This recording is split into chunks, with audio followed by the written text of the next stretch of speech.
Silang maghahatid sa atin ng balita. Kasama sina Jobert at Derek Chap. Silang mga kasama natin sa oras na opinyon, talakayan at diskusyon. Tutukan sa OOTD. Today, with a full heart and a clear conscience,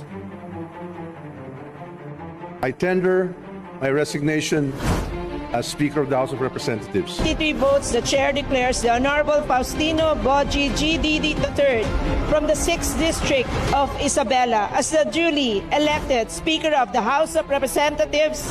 Ako po'y lubos na nagpapasalamat sa paghalal ninyo sa akin bilang Speaker. House Speaker Boji D. Kilalanin pagkatapos ng Katnit era, bagong jowa ni Daniel Padilla, si Kyla Estrada nga ba? Alam mo, but the main reason I laugh is because he has a very rare autoimmune disease. Ang dahilan ng pag-alis ni Ruby Rodriguez sa Itbulaga, malalaman na mamaya. At ang yamin blind item ngayong gabi sa Hula Bira. Biray na yan!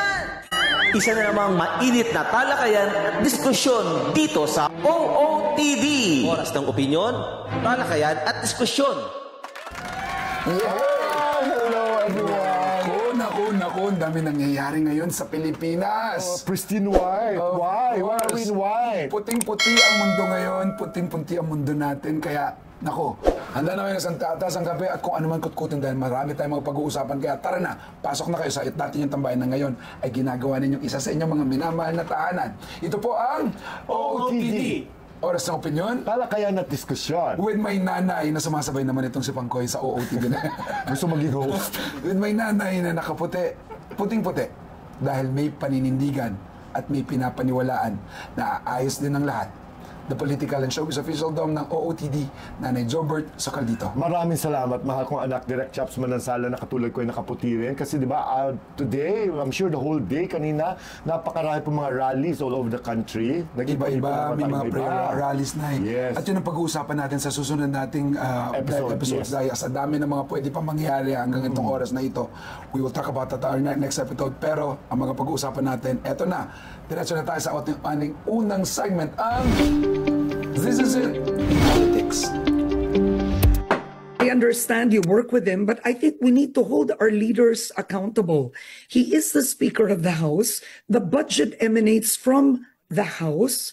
There are talks of ostentatiousness and extreme wealth, private planes, supposedly more than 10 houses in Forbes Park. I'm sorry I have to bring this up, but to defend the Speaker that he's a victim in all this, it's appalling to the Filipino people.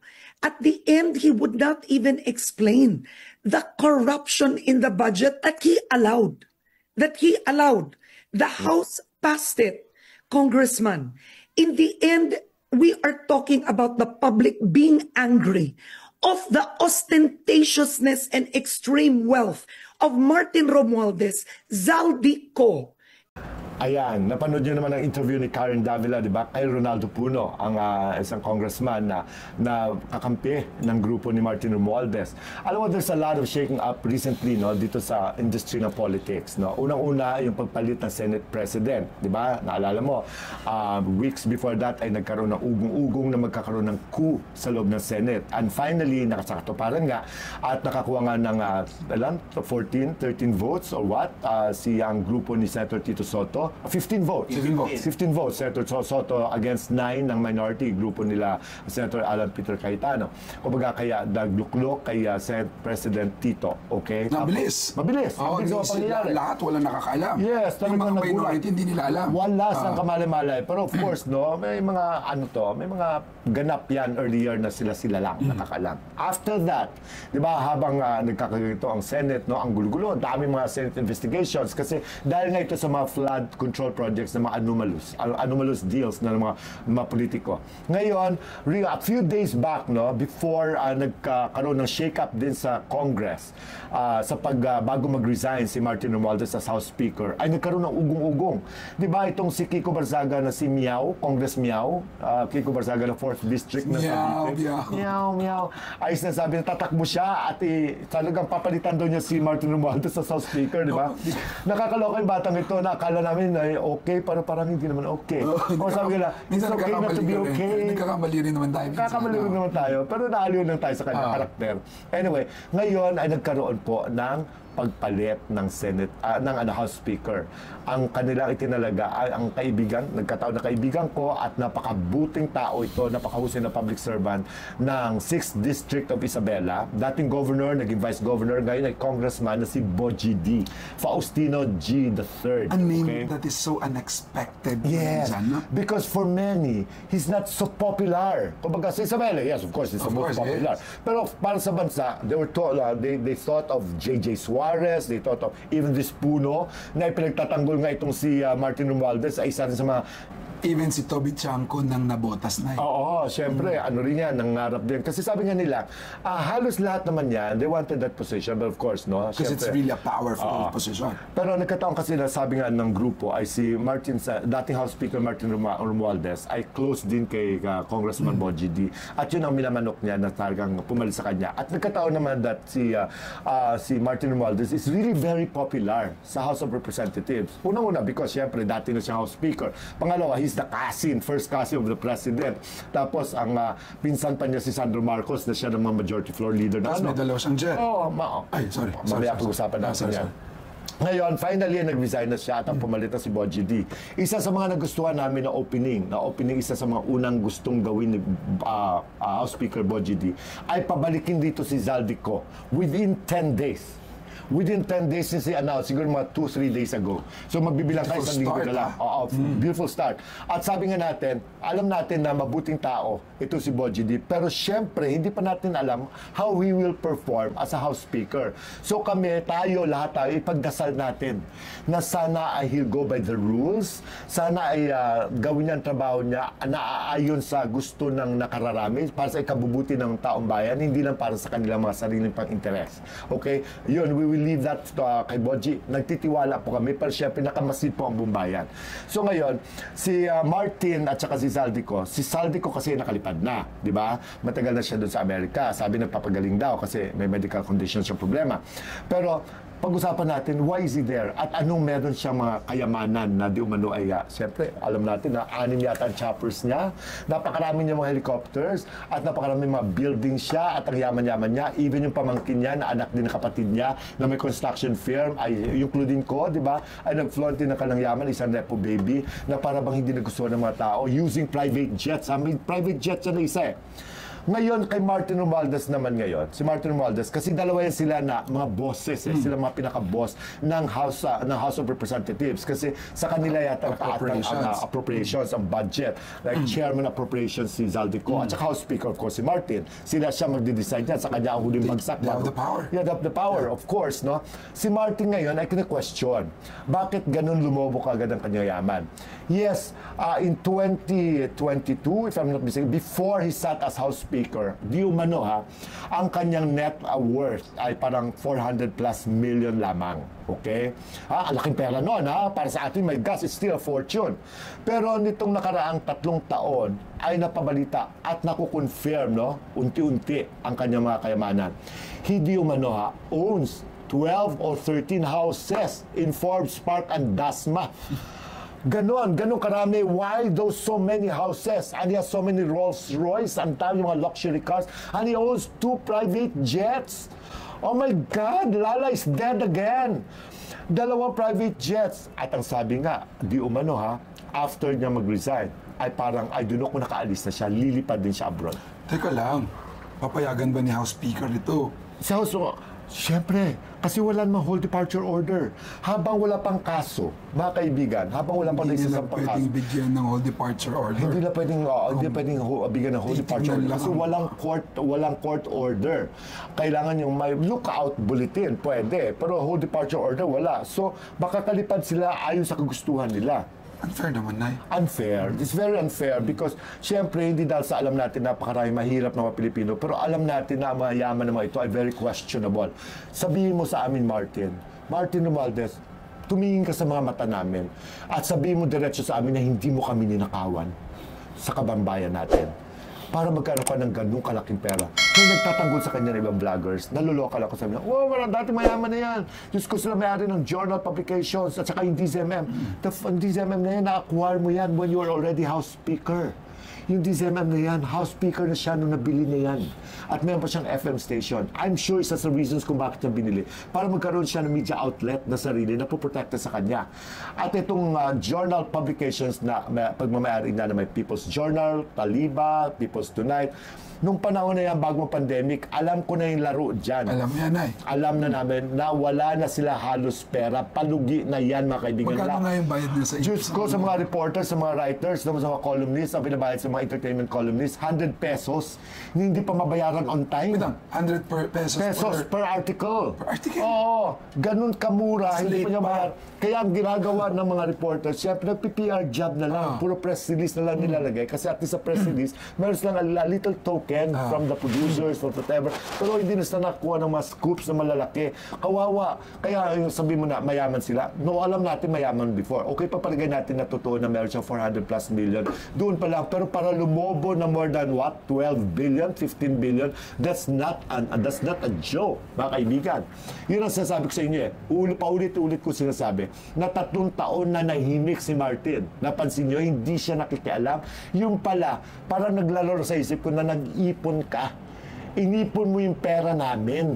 Pinipon mo ang pera ng taxpayers para ibulsa, ipamili ng mga jets at ipamili ng mga bahay sa Dasma at saka sa Forbes.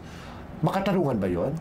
Kaya tama si Karen eh. Itong si Representative Ronaldo Puno, alam mo, tigilan mo na yan. We don't trust your face. I cannot trust your face. After na pagtanggol mo ni pagtanggol itong si Martin Romualdez na sinabi mabuting tao, huwag mong gawing biktima si Martin Romualdez sa kanyang pag-resign as a House Speaker. Maalam niya kung bakit siya nag-resign para sabihin niya na nag-resign siya, harapin niyang kaso at para makakonsentrate siya sa kanyang distrito doon sa Leyte. No!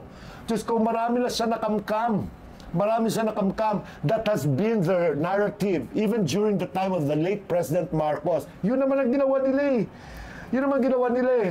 Ako natutuwa lang ako sa presidente ngayon, na si Presidente Marcos ngayon. Kasi kahit after 3 years na pananahimik na parang feeling ko, parang magpinsan nga kayo ni Martin Romualdez. Kung anong ginawa nyo, I don't know really about you. Pero natutuwa ako kasi at least ngayon nagtangipin ka. Kumbaga, this time ay nagsasalta ka, gumagawa ka na ng paraan ngayon para imbestigahan ang mga anomalya, para ipakulong ang mga kurakot, para mapanagot itong mga salbahing mga politikong mga kaalyado nyo dyan, lalo yung mga kaalyado nyo. And he took the risk in opening the Pandora's box na unti-unting maaaring bumemarang sa kanya, Nay. Yes. Sa presidente natin, sa pag-open na nito, sa mga sinasabi niyang mga mahiya naman kayo. Yes. At sinabi nga niya, he will not spare anyone, kahit mahal pa niya, kahit malapit sa puso niya. Tama yon, dapat gawin mo yon. Pero gawin mo ng totoo. Sabi nga natin, we are waiting. Tulad niyan, pag nagbuo ka na ng Independent Commission for Infrastructure. Tapos ngayon, kinakalampag mo, dinadalaw mo yung mga lugar na parang questionable, na parang may mga ghost projects. Maganda yan. We appreciate that, ha? Pero dapat may mapanagot. At hindi lang yung mga contractors. Sabi nga nila, yung mga dilis lang, tsaka yung mga sap-sap lang ang kinukulong. Magpakulong ka ng sharks. Magpakulong ka ng mabalyena. Meaning yung mga malalaking tao. Para may balik namin yung tiwala sa pamahalaan mo. Di ba parang sinasabi, itong mga salitang dili, sap-sap, tapos mga buwaya, na cringy sa akin habang naririnig ko na parang sabi ko, talaga ba, dilis ang itawag mo? Dilis lang? Parang hindi ba dapat diretso magnanakaw? Yes, lahat naman kayo eh. Mga sasabihan namin dito eh. Hindi naman ka-exempted, even the president. Yung sasabi natin, di ba naalala mo, sabi nga natin, lahat naman kayo kumikita at hindi naman lahat kayo malinis. One of the reasons kung bakit, di ba, inilatag niya yung 15 mga major contractors kasi doon nabusisi na si dating Senate President Chis Escudero, received donations, di ba? From Lubiano, di ba? Of, From contractors, big contractors. Yes, Centerways Construction doon sa Bicol. Kasi kaibigan niya at bawal daw yun na ang isang government contractor at tumatakbo ay tumatanggap ng donation from government contractors. Okay? Ngayon, lumabas din at galing kay presidente yon, isa yun sa kanyang mga pinapa-imbestigahan kasi bawal yon kasi nasa COMELEC Omnibus Code yan na bawal, di ba? At may posibilidad na pwedeng i-disqualify o i-suspend kung sino politiko na tumanggap ng donations. Ngayon mga kaibigan, na-shock naman ako. Kumbaga, from the president himself, siya ang nagsasabi na dapat imbestigahan naman ito, pero yung pala siya rin. At saka si VP Sara, ang Vice President, the President at Vice President mismo ay tumanggap din ng mga donations from these government contractors. Dahil nung ano pa yan? Dahil nung mga panong tumatakbo sila na magkakampi kasi sila eh. Kaya nga, sabi nga natin, okay, bakit hindi nyo patanggalin yung clause na yan sa batas ninyo kung lahat naman pala kayo ay sangkot? Diba? Tigilan na yan. Kung sa COMELEC, sabi sa hypocrisy kasi. The height, ultimate na hypocrisy. Yes. Diba? Kasi lahat naman, kasi ako, halimbawa, okay. Ako nga, hindi ko nga tinitingnan yun na napakalaking kaso kung tutusin. Kasi bakit? Kung ako'y contractor, which alam natin mali ha, hindi ko gina-justify, pero kung isipin mo lang at face value, kung ako alam contractor, syempre, sisip-sip ako sa politiko, tatayaan ko yan. Kasi pag halimbawa nanalo yan, syempre, negosyo ko, alagaan ko. Kahit sino naman di ba? At kung ako naman politiko, sa ayaw at sa gusto ko, syempre, kailangan ko ng pera. 20 million, hindi mo ba? Diba? Kailangan ko ng pera. Kailangan ko para sa campaign ko. Saan nakuha ng pera? If I don't have that much resources, may nag-offer sa akin, halimbawa na contractor, hindi ko naman hiningi. Halimbawa, contractor ka, nilapitan mo ko, sige, supportan kita, bigyan kita ng 10 million dyan, 20 million. Para supportan ko lang sa'yo, di ba? Para may pang-campaign material ka. Tatanggi ba ako? Di ba? Tanga ko naman, tumanggi ako. Hindi ko naman ninakaw yun. Binigay naman sa akin ng kusa yun. Kumbaga, alam mo mga bagay nito. Pero huwag tayo magmalinis. Kuno-kuno napapaibisiga ka. Ibisiga niyan. Hindi pwede yan. Donations. Tapos yung pala siya tumanggap din. Having said that, no? Na sinasabi mo ang mga politician na kapag tumatakbo ay nangangailangan ng malaking pera. Ang katotohanan na ang pinakaugat ng problema, tayo na bumuboto. Ba't kailangan ng mga politicians ng mga tumatakbo ng malaking pera pag tumatakbo sila? Kasi nga, kapag wala tayong mga mamamayan na walang nabigay sa kanila, hindi naman nila binuboto. Kaya problema kasi rin, di ba, para bakbaga sa pelikula, kung ano inihihain sa atin ng mga pelikula, yun na naman panuorin natin. Itong si Mayor Vico Soto na hindi nagbigay, na hindi gumastos, madali para sa kanya ang magdesisyon, magsalita at libakin at sabihin mali ang ginagawa dahil wala siyang utang na loob kung kanina man. He's a rare case. Yes. He's a rare case. Very rare. Makabuti niya. A gem. He's really a gem, no? Kaya, yun ha, mga kaibigan, sana tutukan ng kaibigan natin si Boji D, si House Speaker Boji D. Itong si Martin tsaka si Zaldi. Kailang mapanagot yung dalawang ito. Kasi pag napanagot mong dalawang ito at sila ay naparusahan, alam mo, sasaludo ang bumbayan sa iyo.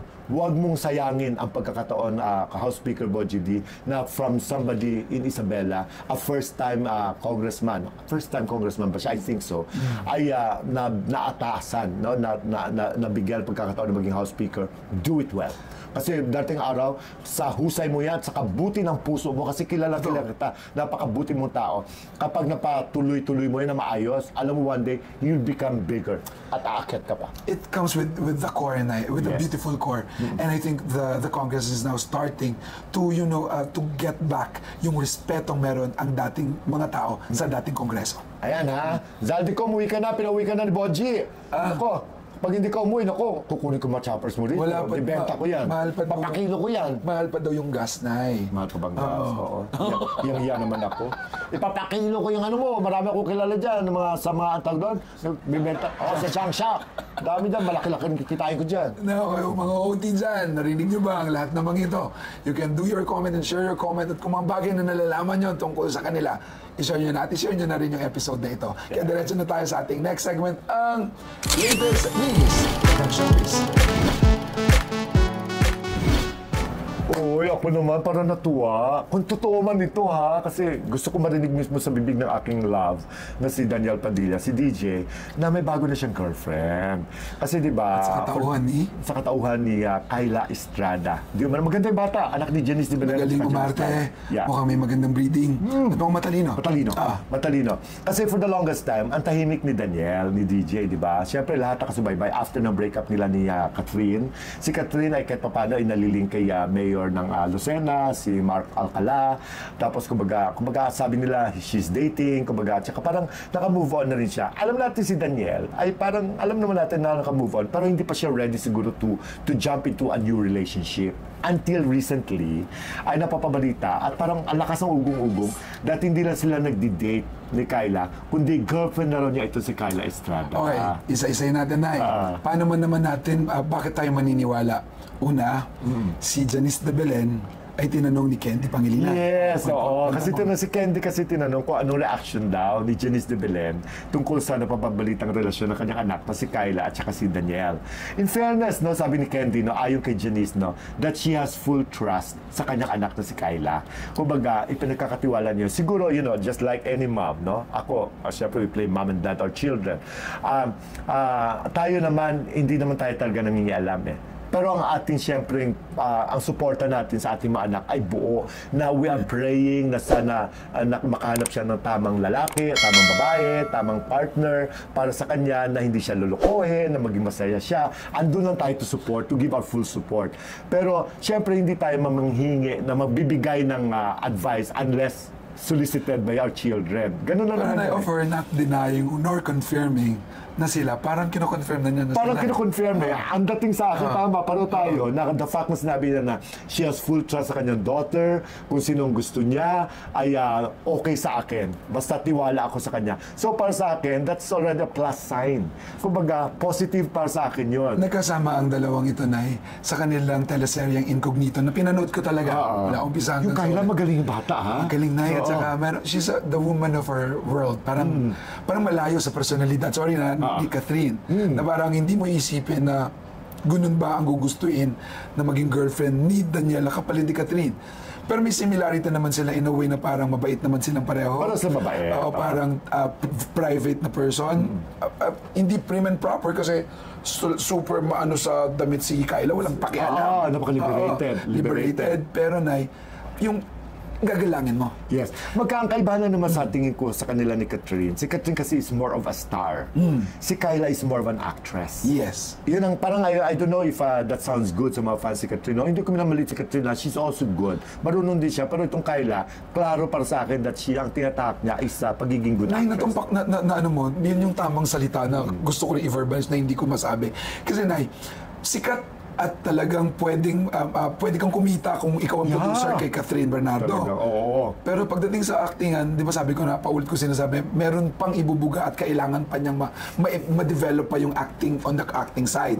Nung dumating bigla sa industriya natin, itong si Kyla, bigla na wala, without batting an eyelash na, sasabihin mo, napakagaling na artista nitong babaeng to. Kasi nga naman, ang nanay niya, napakahusay na actress si Janice. At ang tatay niya, Janice Estrada, Diyos ko. Nasa dugo, no? Nasa dugo, hindi mo talaga pwedeng maliitin. Kumbaga, sana sinabi ng aking, ng someone, tungkol sa kanilang dalawa ni Kyla at Daniel, Nay, na mukhang nakita ni Daniel yung pag-arte. Yeah. Yung meron, doon nag-umpisang tignan ni Daniel si Kyla. Ang lalim. Ang lalim at hanggang sa makilala niya yung tunay na pagkatao ng batang ito. Ako naman kung for whatever it's worth, for as long as Daniel is happy at saka masaya siya finding Kyla as his partner at saka the same way with Kyla, kung tagap niya Daniel, kung mahal niya, boto ako kahit sino pa yan for that matter.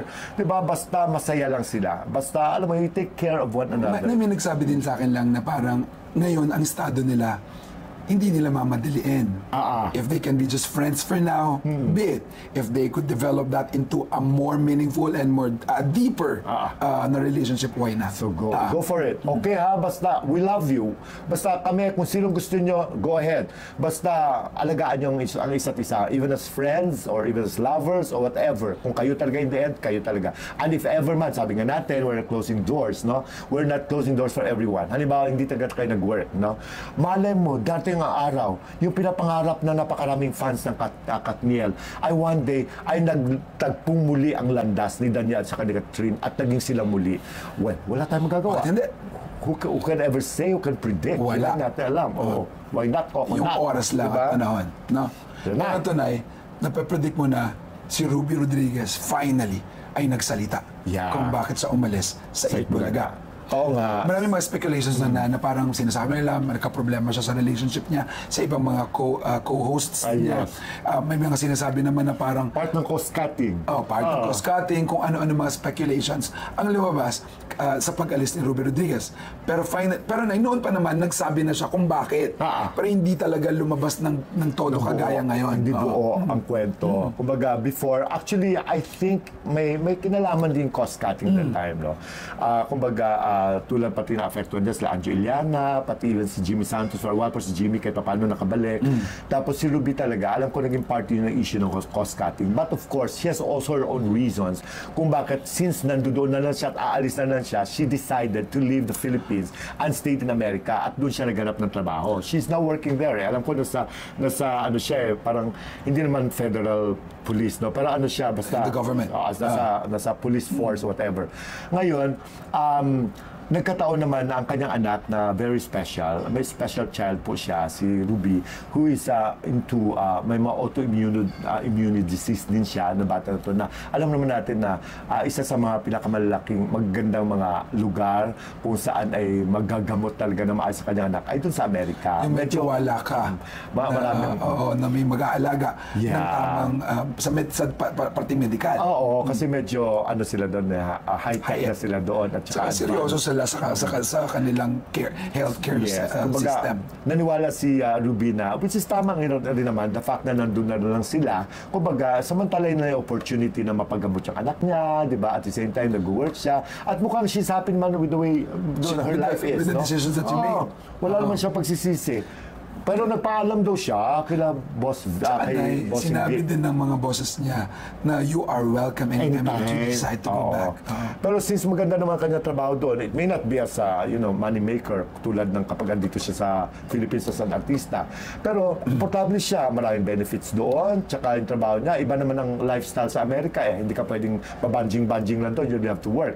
Tsaka may mga anak siya. Basta happy ka, go. Walang problema doon. Importante na paramdam mo sa pamilya mo ang suportang meron ka, ang pagmamahal na pangangailangan ng sa kanilang ina, lalo na yung special. Yes. Saludo ako kay Ruby Rodriguez, no? Saludo ako sa kanya. It's not easy to have a special child in the family, especially anak mo. Maganda, prioritize ng kanyang health ng kanyang anak. At the same time, hindi siya nagtamad-tamaran. My gosh.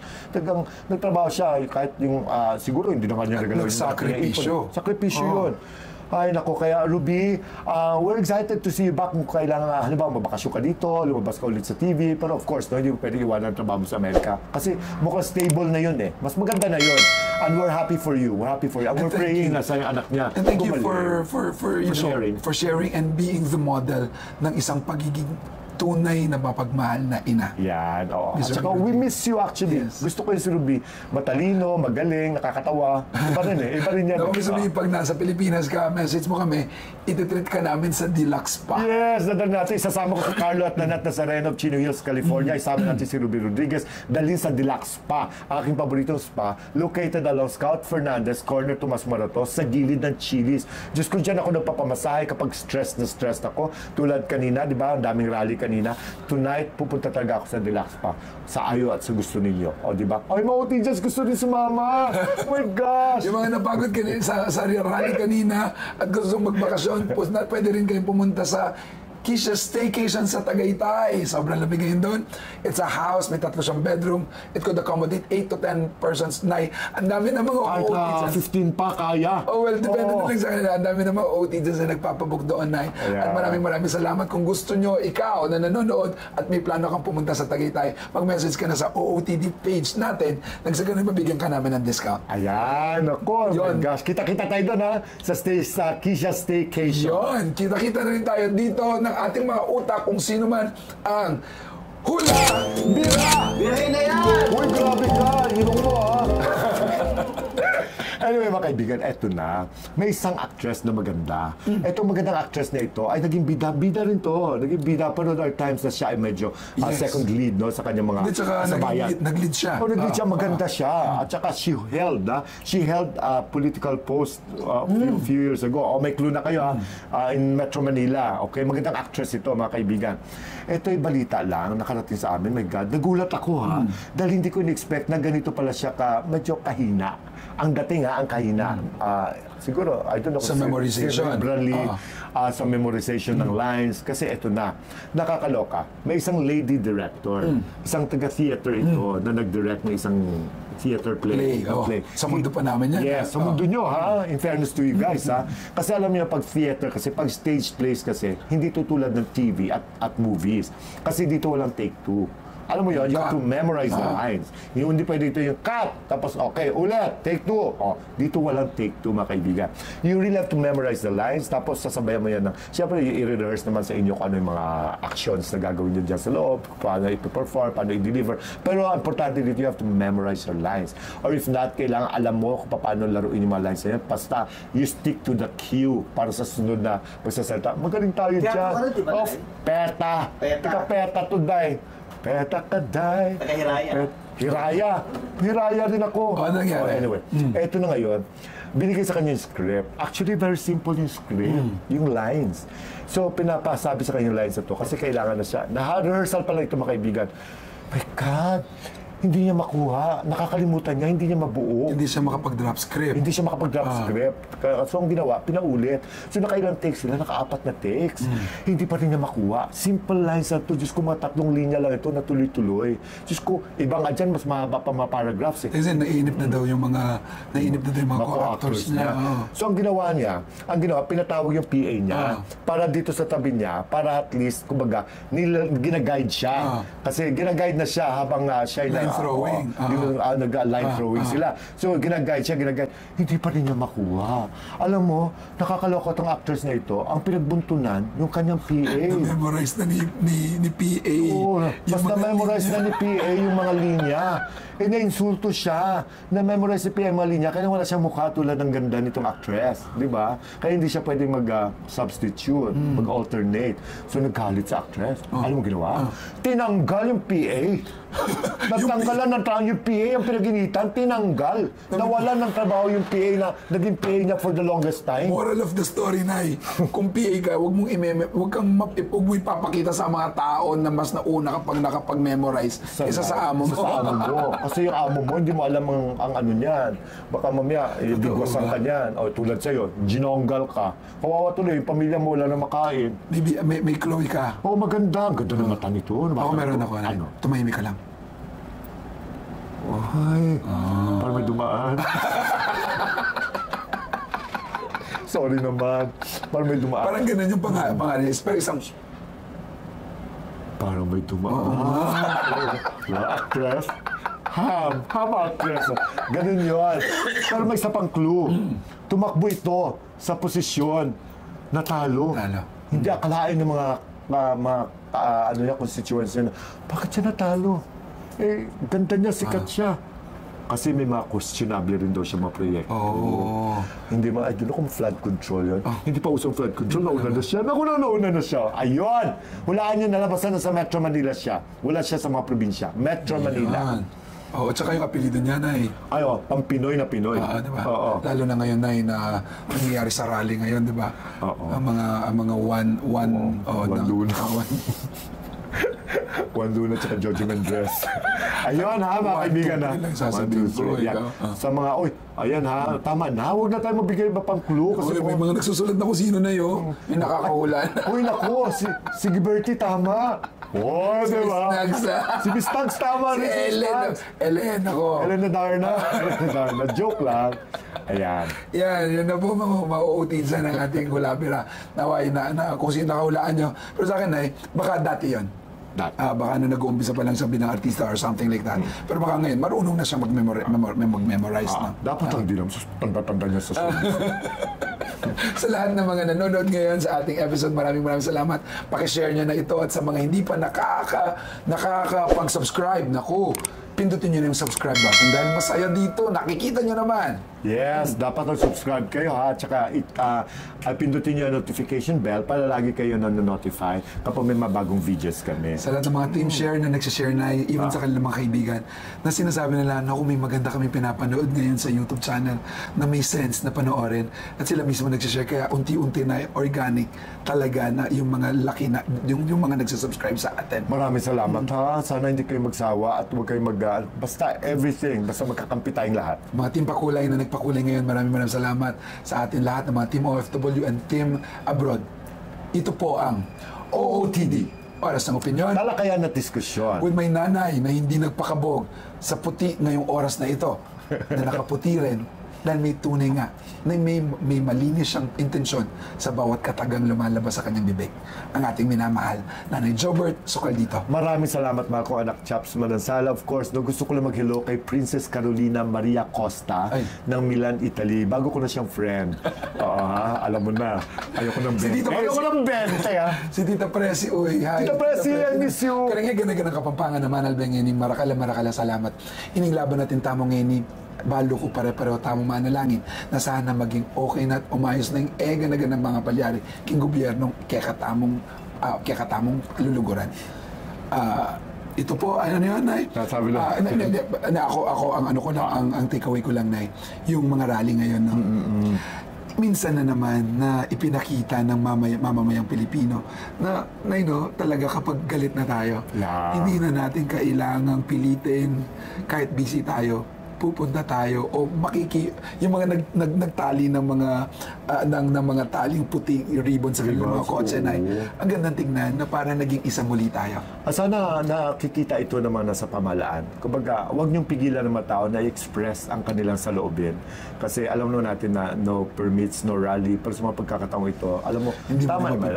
Hindi mo pwede pigilan. Pero basta, i-maintain lang po natin sa mga rallies, i-maintain na natin yung peace and order. Kumbaga, let our voices be heard, pero decently, para makatusok din sa puso na kahit iba-iba ang ating mga kulay, isa lang naman ang pinaglalaban natin, ang umayos ang gobyernong ating inaasahan. At tulad sa panahon ito, walang political color. Everybody is part of this of the country. Everybody's crying. Everybody's involved. Everybody's part of this. Walang political color. Walang dilawan, walang red, walang pinklawan. Lahat, all colors, all together, iisa. Isa lang, kagaya ng programang ito, opinyonan lang. Dahil walang maling opinyon sa tamang talakayan na may makapusong diskusyon. To everyone, to God be the glory. Love you. Raymar Buado, Michael Bangkoy, tsaka of course, Leanne Miklat, and my favorite, Alexa. Bye everyone. Bye! Mwah! Pag-uusapan